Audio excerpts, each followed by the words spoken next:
Hudson County View, live at Uncut. I'm your host, the man of the hour, too sweet to be sour, John R. Hudson. And today we have, of course, as always, the latest and greatest in Hudson County news. Soon we will be sitting down with all three members of the Jersey City Board of Education slate, known as Education Matters. That's the team backed by the Jersey City Education Association. As you know, we sat down with their opponents, the Change for Children team, a couple weeks ago. So now we're going to let them have a platform to speak about this upcoming November 3rd election. As you guys are well aware, that's being contested primarily via vote by mail ballots. So we're going to have a chance to speak with all three of those candidates. We're also going to discuss a number of other happenings here at Hudson. There's a latest development here regarding the Bayonne Medical Center. We have Assemblyman Nick Schravolati and State Senator Joe Vitale reaching out to the New Jersey Department of Health, issuing a plea for them to get involved with real estate transactions pertaining to this deal. So we're going to see what they had to say, as well as what the health department's response was. There's also a lot going on in Jersey City and Hoboken, as always. We're going to have a few things about the municipal governments happening there. In particular, we're going to be talking about the Jersey City Master Plan, as well as what happened with a special meeting in Hoboken. So before we get to any of that, though, we're going to hear a couple words from our sponsors. Burns Brothers Memorials, Monuments, and Markers, 787 Tunley Avenue, Jersey City. Hudson County's only monument maker, serving all faiths and cemeteries. Design, studio, and large inventory on site. Cemetery inscriptions and custom orders welcome. Burns Brothers Memorials, Monuments, and Markers, 787 Tunley Avenue, just south of Secaucus Road. Craftsmanship that will last for all eternity. Burns Brothers, Jersey City, Albert H. Hopper, North Arlington. Visit us on the net. Consumer Carpets, 3408 Kennedy Boulevard in the Jersey City Heights, your one-stop store for residential and commercial floor treatments, carpeting, linoleum, tiles, laminates, hardwood floors, area rugs, remnants, all major brands, all in stock. Free estimates, same-day installation. Consumer Carpets, it's savings, selection, installation. Credit cards and debit cards accepted. Financing available. Consumer Carpets, price to fit your budget, installation to fit your schedule. On the net at consumercarpets.com. Consumer Carpets, Jersey City, 201-792-2712. Good Friend Self-Storage in North Bergen, New Jersey is a fully climate-controlled facility equipped with state-of-the-art security, packing supplies, a Refer Friend program, and multiple loading docks convenient for commercial use. Located just off of Route 3 at 4301 Tunnelly Avenue, Route 1 and 9. Call 201-867-2444 or visit us on the web today. Good Friend Self-Storage. Let us be your good friend. The Jersey City Medical Center. You know it for its award-winning, life-saving ambulance service. It's also your health hub, with health and wellness locations staffed with certified professionals all through Hudson County. The Jersey City Medical Center, here to help you with your healthy, here when you need us the most. The Jersey City Medical Center. Visit us on the net to learn more. Jersey City Medical Center, Robert Wood Johnson, Barnabas Health Facility. Let's be healthy together. Newport, the luxury waterfront community on the Hudson River, offers the quality of life you deserve in 10 high-rise rental towers with amenities such as the on-site Newport Path subway, light rail and ferry service, Newport Town Square, 3 playgrounds, dog run, upscale restaurants, retail giants like Sears, JCPenney, Macy's, and Target. Morton Williams Supermarket is just outside your front door. A health and fitness club, spa, skating rink, and medical facilities are also on site. NewportNJ.com. Enjoy the New York skyline from Newport Town Square. Manhattan is just one path stop away or quick ride through the Holland Tunnel. Nursery and private elementary schools all on site. 12-screen movie theater at the Newport Center Mall. Want to visit Newport? Stay at the Westin or Marriott Hotel. Go to NewportNJ.com for details. Newport has luxurious towers, great restaurants, shopping, New York skyline views, schools, playgrounds, a marina and yacht club, gym, spa, fine wine, fine living. It's incredible. It's you. NewportNJ.com. Newport, live like you want. Hudson County View, live at Uncut. I'm your host, John R. Hudson, and as promised, we're joined with Education Matters. First, we'll be speaking with Jersey City Board of Education President Lorenzo Richardson. Mr. President, thank you for joining us. Great to see you. Same here. Thank you. Sure. Now, as you guys are probably all aware, we had the Change for Children team, the opposition ticket, in the studio just 2 weeks ago. And they had a lot of bold statements to make, as you, again, probably saw. Now, the first thing that they said is during this public health emergency, they felt that there was a failure in leadership at the board. They felt there were too many missed opportunities in terms of when the schools open versus reopen versus remote learning versus hybrid learning, so on and so forth. So just what's your thoughts on how the current board has handled this pandemic? Well, I think one of the main things that everyone needs to understand is that the superintendent and his administration, they set the stage for all of those logistics. However, the board has been asked to support those things, and so we publicly have supported that. The reopening plan is a comprehensive plan, but of course we know as things happen on a day-to-day basis, the situation changes. So you may say you're opening, then all of a sudden you're not reopening. We see that happening with districts all over the state and all over the country.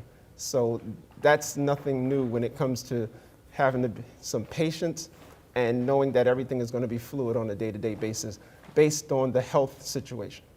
So yeah, we got to follow the science, which is what everyone that's paying attention is saying for the most part, right?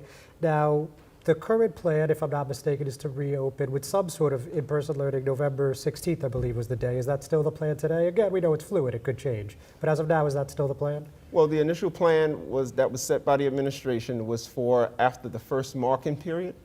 And so at that time, that would be the proposed reopening for hybrid at that time, which I believe is November 17th.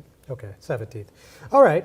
Now, another thing that they talked about when they were here was they were talking about failure in leadership in terms of the budget. You know, obviously there was a pretty significant school board tax increase this year. You have spoken out quite frequently about state funding and some of the challenges too with the city funding. So just what do you say to that criticism? Well, the criticism goes to the past because it was past leadership that created this problem. I mean, you had 30 years under the state. They didn't properly fund the schools. They didn't properly take care of the schools. And then you also had no funding coming from the city. And now you have funding coming from the state. So where's the failed leadership? It's not on the district. The district is making sure that the funds are sufficiently there to take care of the children. However, we're addressing the state. Of course, there's litigation going on with that. And then, of course, on the local level, I've been advocating at city council meetings, letting them know what the situation is and what their obligations are. Sure, yeah, I've definitely seen that. Yeah, that's no secret. You've been doing that for many months, if not maybe a couple years already at this That's point. right.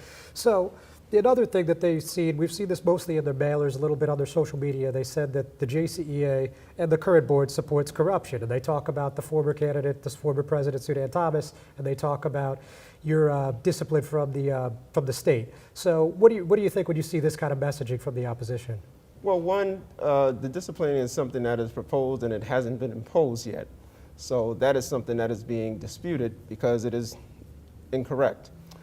In terms of the situation with corruption, I mean, there's no corruption in this administration, there's no corruption in this board. And so we're doing our job and we're trying to make sure we do everything right. Now, it may get a little messy. Sometimes you argue over some things, and there's been some issues around communication, which we have been very transparent and public about. But that's only because of things happening in situations that you come across at a moment's notice, and sometimes there's surprises. Unfortunately, sometimes that's how it goes. But at the end of the day, we're addressing those issues appropriately, and we're taking them head on, and we're dealing with them. All right. And Mr. Board President, when parents, teachers, and really just any voter is looking at the November 3rd mail-in ballot and they have the choice between these 6 candidates, why should they select the Education Matters team this time around? Well, I mean, we've all been involved. We're all been involved in the board meetings as opposed to our candidates. We also have the knowledge and the know-how of being on the board. And if you look at what's been happening at the board, there's been a lot of great feedback about how we do additional work with parent engagement. And my colleagues will talk about that as they come on. And then you also have what we've been doing in terms of the budget. 3 straight years, no major layoffs, and a balanced budget. I mean, with 71 million, 100 million, and well over 100 million this year. And so we're doing the job, and no one has done that historically. So we're doing things that have never been done before, that are historic and massive in nature, and we're still getting the job done and making sure students are getting their learning, because that is our goal, to make sure that students educational needs are being met. Very good. Jersey City Board of Education President Lorenzo Richardson, thanks for joining us. Thank We're going you. to be back with one of your running mates right after this break. Most women who give birth recover without problems, but any woman can have complications after the birth of a baby. Learn the post-birth warning signs, such as fever, headache, chest pain, shortness of breath, increased bleeding, or thoughts of hurting yourself or someone else. Knowing these can save your life or the life of someone that you love. Trust your instincts. If you feel something is wrong, call and get evaluated by your healthcare provider. If your symptoms get worse or you do not hear back from your physician, call 911 or go to the nearest emergency room. RWJ Barnabas Health. Let's be healthy together.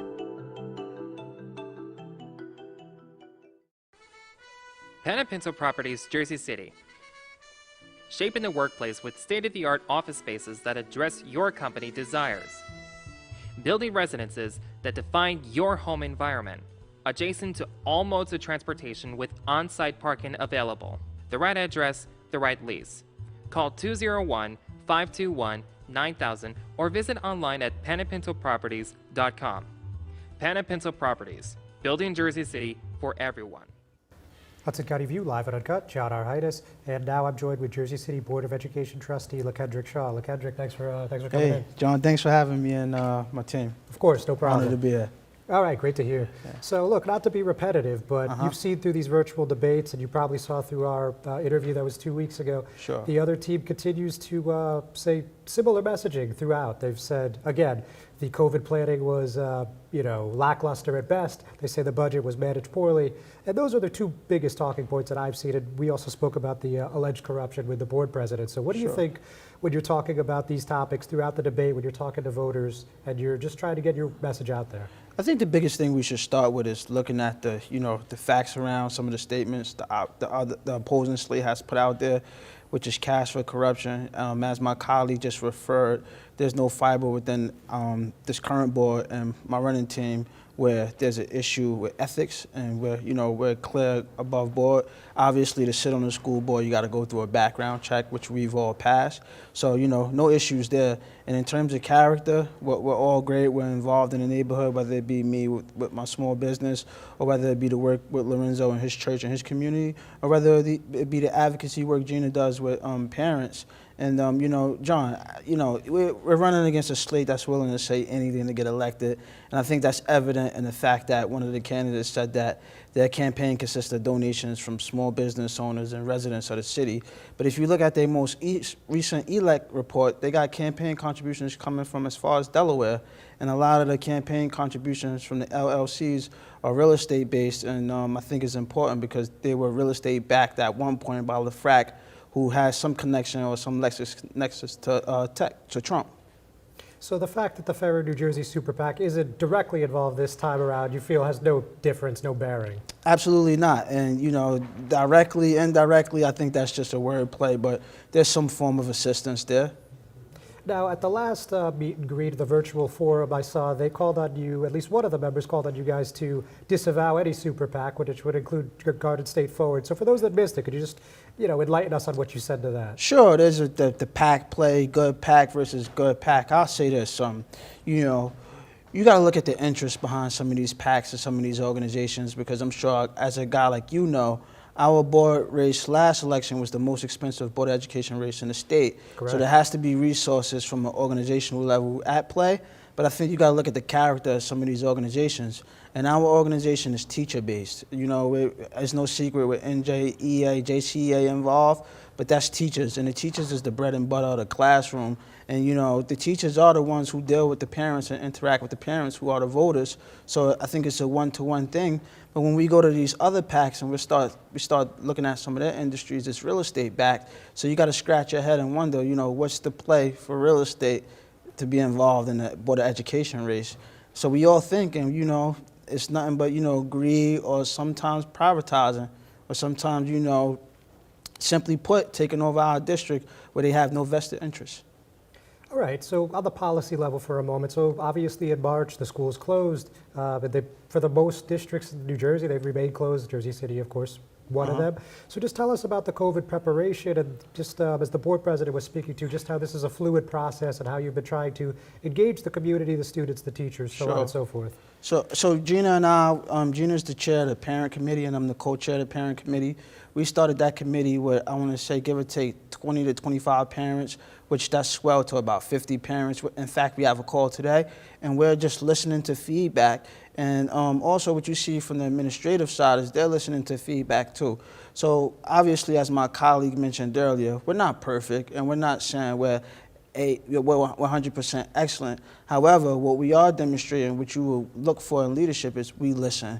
And we have an active and nimble approach. Some, the opposing slate, I listen to them say, we're not active, we're reactive, but we've outlined steps such as us being active in the state that Gina and I, we're touring facilities, Lorenzo as well, he's touring facilities, and also, you know, we're making accommodations such as there was a press that went out that said teachers were returning the 26th, but that was clarified, and then further communication went into that. So we're listening and we're active. We're not just reactive, we're active as well. All right, and I mean, you kind of touched on it a little bit already, but like I asked your colleague, just why do you think that Education Matters is the clear-cut best choice November 3rd? Obviously, Jersey City Public Schools historically was, you know, it could have used a little bit of help, but the turnover and leadership didn't help. And I feel like we're consistently attacking institutional issues that, as my colleague mentioned earlier, was always neglected, and we're taking a proactive and a real smart, intelligent look at these things. So I think to keep us on the board, it allows us to continue to make those investments where, you know, we're investing in the budget and not decreasing the budget and laying folks off, such as critical staff, such as our teachers. Very good. Trustee LeKendrick-Shaw, thanks for joining us. Best of luck. Ladies and gentlemen, we'll be right back. Just one more word from our sponsors, and we'll be joined by his running mate. You know those times when you need to see the doctor, but you just can't get to the doctor? So where do you go?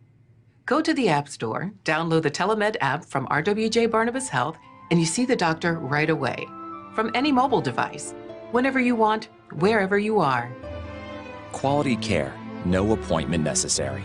The doctor is online when you download the Telemed app. Don't you feel better already? RWJ Barnabas Health. Let's be healthy together. Stevens Jersey City Ford, located right off of NJ 440 North. Across the Hudson Mall is your one-stop for all your automotive needs. Check out Ford's latest models like the 2020 Ford Fusion with its stylish looks and hybrid options, or the unparalleled high-performance 2020 Ford Mustang. The 2020 Ford F-150 Raptor is ready for those rugged off-road terrains with trail control. Need a mid-sized truck for your towing and hauling? The 2020 Ford Ranger will deliver. The 2020 Ford Escape is a luxury SUV that was made for comfort and adventure on the go. Returning is Ford's legendary Bronco, which takes you back to the true meaning of off-roading. They are now available for pre-order in our showroom or on our website. Let us help you find your next vehicle. Stevens Jersey City Ford, 201-432-7272. Hudson County View, live and uncut. I'm your host, John R. Hudson, and I'm joined with the Jersey City Board of Education Vice President, Gina Vertabello. Gina, thanks for coming in. Thanks for having us. Sure, no problem. So I think one thing that we haven't touched on yet today was obviously when the Education Matters team was going head-to-head with Change for Children, there were independent candidates, and obviously there was no pandemic, right? This year, pretty much everything has been relegated to virtual, and there's no independent candidates, and the fundraising obviously is not as robust for that reason. So just tell me, being a part of both of these teams, just, you know, when you're doing a compare and contrast and you're kind of like reflecting, what do you think about these two races? Well, it's hard to compare and contrast when one is a pandemic versus a non-pandemic. I mean, the money's still the same in some ways, but you know, the fact that we don't have that much. But then you add on the other parts of it where we have to get the buildings ready for students to come back, which added another layer of chaos because the vents had to be checked and we had to get PPE and we had to get all these things and computers for all our students. So, you know, it wasn't something that like we, you know, obviously knew it was going to happen. We knew that the budget was going to be an issue to begin with, but then you added this layer on top of it. So it was just, and I think that's why we're doing a good job in that sense of leadership, that we're not, like LeKendrick was saying earlier, that we are being very proactive. So. All right, so look, I mean, compared to last year, this is kind of child's play, right? I mean, in terms of the actual, I guess we'll call it face punching for lack of a better term, but it would be a Hudson County election if there wasn't a little brawl for all, right?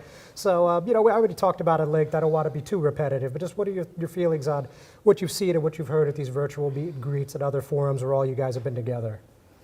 Well, I mean, I just feel like the other team doesn't have a lot of substance. I don't think they understand what it is to be a board member on this board. I've been at board meetings for many, many years, been following what's been happening, who the people are, touring schools. Even when I wasn't a board member, I was still getting into schools and making things aware, as in the sense of facilities. Mm-hmm. And now as a board member, it's been nice to be able to go to tour facilities with principals and vice principals and getting to understand what the real issues are and how we can help. So I don't understand this whole, all the stuff that they throw at us.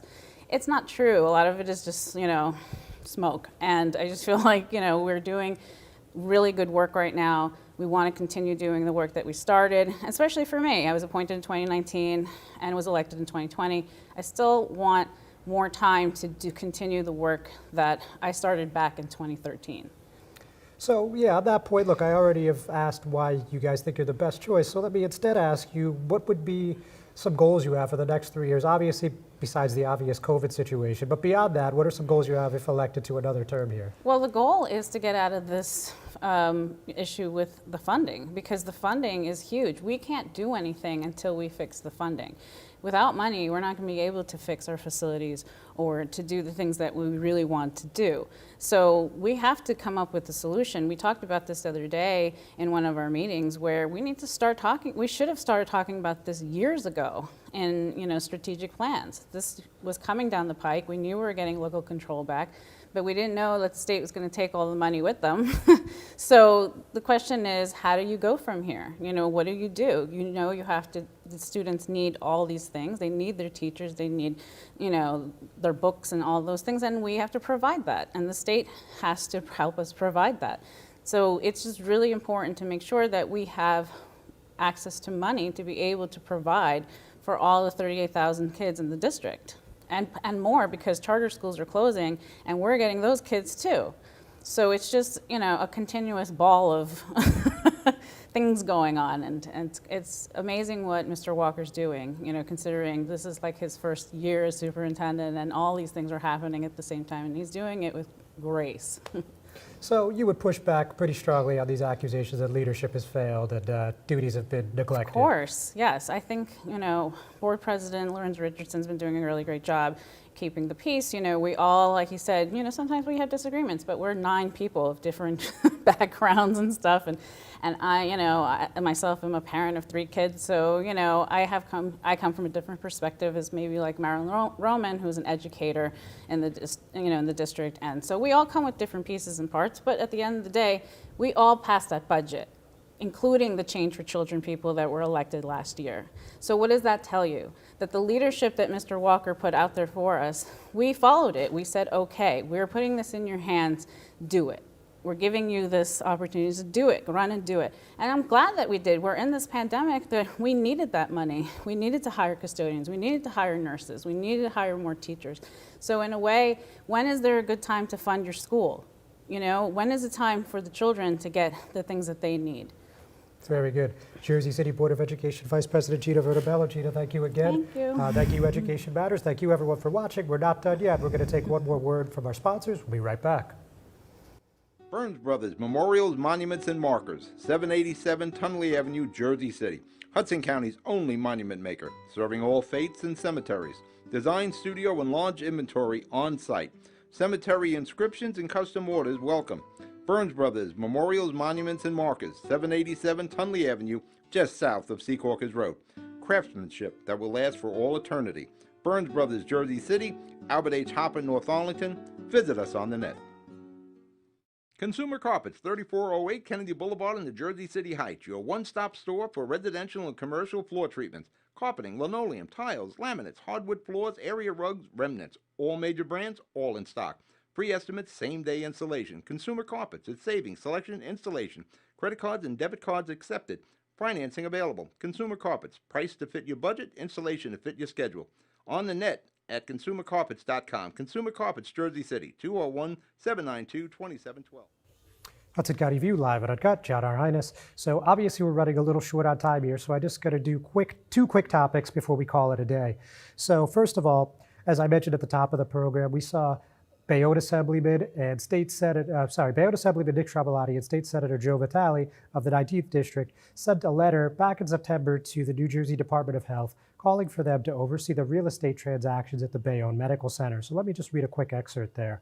So they said, in the absence of diligent review at the outset of these purchases, the state is leaving the land hospitals sit on in the hands of obscure ownership structures that in many instances obfuscate any future efforts to regulate them. All we know about them are the LLC names they use and the legal gamesmanship they so often play on the state to block oversight efforts. Whether the department has historically used its oversight powers is irrelevant. The state has not historically encountered what we see unfolding in relation to Bayonne Medical Center. The reality is that the decision not to exercise the department's power exposes the New Jersey healthcare system to vulnerability. We are asking the department to reverse this inaction and exercise its full powers.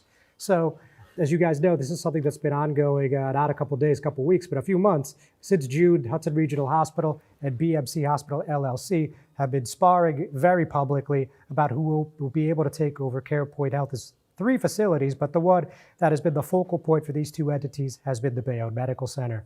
So I did ask the New Jersey Department of Health for comment, and I got one, but it wasn't particularly extensive. All I heard back from spokeswoman Donna Lausner was the department has received the letter and the matter is under review. So I think it's safe to say that this is probably going to stretch through the end of 2020, if not longer. So we will certainly keep you posted.